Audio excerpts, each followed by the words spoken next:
வணக்கம், ஷெஃப் மகேந்திரவர்மா. நான் இன்னைக்கு செய்ய போகிறது வந்து சேலம் எசன்ஸ் தோசை. இது கொஞ்சம் வித்தியாசமாக இருக்கும். தோசை மாவில் வந்து தோசை நார்மலாக தோசை கல் தோசை போட்டுக்கிட்டு அதுலேருந்து என்னன்னா நாட்டுக்கோழி கெட்டிக்குழம்பு போயிட்டு அதுலேருந்து எடுத்து தோசைகள் நல்லா கெட்டி பண்ணிட்டு அது மேலே அப்ளை பண்ணிட்டு அது பண்ணுறது கொஞ்சம் வித்தியாசமாக இருக்கும். சாப்பிட ரொம்ப அருமையாக இருக்கும். இது கெட்டி குழம்போடவும் தேங்காய் சட்னி சாப்பிட ரொம்ப அருமையாக இருக்கும். தோசை மாவு அரைக்கிறதுக்கு தேவையானது பச்சரிசி, புழுங்கல் அரிசி, உளுந்து, கடலைப்பருப்பு,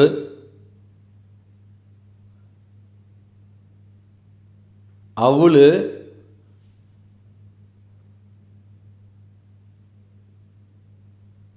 ரவா, வெந்தயம் இதெல்லாம் எடுத்து வச்சுக்கணும். 500 கிராம் பச்சரிசி, 500 கிராம் புழுங்கரிசி, 200 கிராம் உளுந்து, 100 கிராம் கடலைப்பருப்பு எல்லாத்தையும் ஒன்றா சேர்த்து 1 டீஸ்பூன் வெந்தயம்,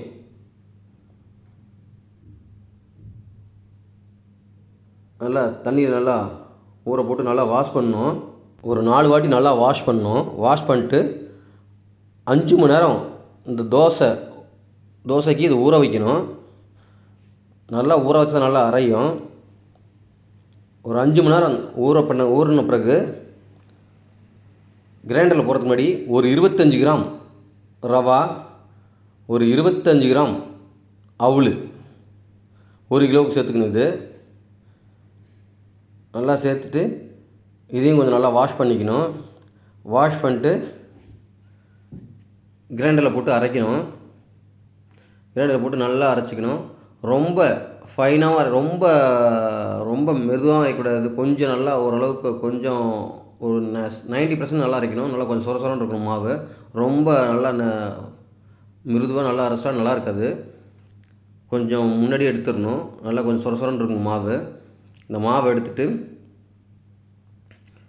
ஒரு 6 மணி நேரம் மாவை புளிக்க விடணும். மாவு புளித்த பிறகு இப்போ வந்து மாவு புளித்த பிறகு அதில் தேவையான கொஞ்சம் தண்ணி, கொஞ்சம் உப்பு, கொஞ்சம் சர்க்கரை இதெல்லாம் வந்து தேவையான அளவு சேர்க்கணும். சர்க்கரை கொஞ்சம் சேர்க்கும்போது நல்லா கலர் வரும், சாப்பிட ருசியாக இருக்கும். இப்போ வந்து என்ன பண்ணுறேன்னா ஒரு 15 கிராம் சர்க்கரை சேர்த்துக்கிட்டேன். உங்களுக்கு எவ்வளோ தேவைப்படுதோ அவ்வளோ உப்பு, ரொம்ப அதிகமாக சேர்க்கக்கூடாது. நல்லா போட்டு விஸ்கில் போட்டு நல்லா மிக்ஸ் பண்ணுறேன். மிக்ஸ் பண்ணிட்டு ரொம்ப அதிகம் இல்லை, தோசை நல்லா ஊற்றுறதுக்கு கொஞ்சம் ஈஸியாக இருக்கணும். அதனால் கொஞ்சம் தேவையான அளவு கொஞ்சம் லிக்விடாக இருக்கிற மாரி கொஞ்சம் ரொம்ப தண்ணியக்கூடாது, ரொம்ப திக்காக இருக்கக்கூடாது. மாவை அந்தளவுக்கு நல்லா மிக்ஸ் பண்ணி வச்சுக்கணும். இந்த மாவு தோசைக்கு ரொம்ப அருமையாக இருக்கும். இது ரெடி பண்ணி வச்சிட்டேன்னா இப்போ நான் வந்து எஸ்என் தோசைக்கு வந்து கெட்டிக்குழம்பு ரெடி பண்ண போகிறேன். அது கெட்டிக்குழம்பு தேவையானது கோழி கெட்டிக்குழம்பு பண்ண தேவையானது ஒரு 500 ml சுத்தமான கடலை எண்ணெய், ஒரு 800 கிராம் வெங்காயம், ஒரு பிடி கைப்பிடி அளவு கருவேப்பிலை, ஒரு 800 கிராம் நாட்டு தக்காளி போட்டு நல்லா வதக்கிக்கிட்டு கொஞ்சம் தேவையான கல் உப்பு, ஒரு 100 கிராம் இஞ்சி பூண்டு பேஸ்ட்டை போட்டு நல்லா வதக்கிட்டு ஒரு 2 ஸ்பூன் மிளகாத்தூள், 2 ஸ்பூன் கொத்தமல்லி தூள், 1.5 ஸ்பூன் ஜீரகத்தூள், 2 ஸ்பூன் சக்தி சிக்கன் மசாலா, சக்தி கறிப்பூர் 2 ஸ்பூன் போட்டு எல்லாத்தையும் நல்லா வதக்கிட்டு 2 கிலோ நாட்டுக்கோழியை போட்டு நல்லா வதக்கிட்டு ஒரு 10 நிமிஷம் ஒரு 3 லிட்டர் தண்ணியை போட்டு நல்லா கொதிக்க ஒன்று கொதிச்ச பிறகு ஒரு 1/2 மணி நேரம் கொதிச்ச பிறகு ஒரு 4 தேங்காய், 100 கிராம் பொட்டுக்கல்ல, 100 கிராம் முந்திரி பருப்பு போட்டு நல்லா அரைச்சிக்கிட்டு அந்த குழம்பு நல்லா சேர்த்து கொதிக்க வச்சு நல்லா கெட்டியான பிறகு ஒரு கைப்பிடி அளவு கொத்தமல்லி இலை, ஒரு கைப்பிடி அளவு கருவேப்பிலை, 1 ஸ்பூன் கரம் மசாலா போட்டு நல்லா கொஞ்சம் சூப்பரான நாட்டுக்கோழி கெட்டி குழம்பு ரெடி. கெட்டி குழம்பு ரெடியான பிறகு தோசைக்கல்லை நல்லா சூட்பட்டு எண்ணெய் கொஞ்சம் ஊற்றிட்டு இந்த கெட்டி குழம்பு என்ன பண்ணணும்னா சிக்கன் கெட்டி குழம்பு நல்லா திக்காக நல்லா திக்கு பண்ணணும். தண்ணி மாரி இருக்கக்கூடாது. அப்போ தான் தோசையில் கரெக்டாக இருக்கும். இது நல்லா பொறுமையாக நல்லா கொதிக்க விடணும்.